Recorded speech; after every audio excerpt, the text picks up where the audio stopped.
જી sir. પરમ દિવસે Pandesara police સ્ટેશનની હદમાં એક પોસ્કોનો ગુનો દાખલ થયેલ છે.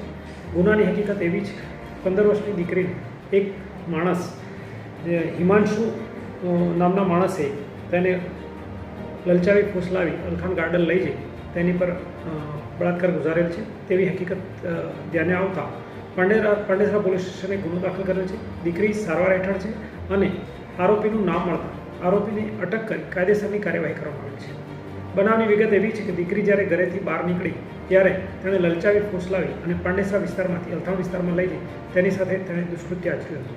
આ બનાવ બનતા હેડ કોન્સ્ટેબલ હરપાલસિંહ અજીતસિંહ નાઓએ આરોપીને ટેકનિકલ તથા હ્યુમન ઇન્ટેલિજન્સ આધારે શોધખોળ કરી અને પકડી પાડેલ છે. આરોપી છેલ્લા 2 મહિનાથી ગુજરાત ખાતે રહેવા આવેલ છે. એ પહેલાં યુપી રહેતો હતો અને હાલ પડોશમાં જ રહેતો હોય દીકરીએ તેનો શરૂઆતના સ્ટેજે ભરોસો કરેલો, જે ભરોસાનો દુરુપયોગ કરી આ વ્યક્તિએ દીકરી સાથે ખોટું કામ કરેલાનું જણાઈ આવેલ છે.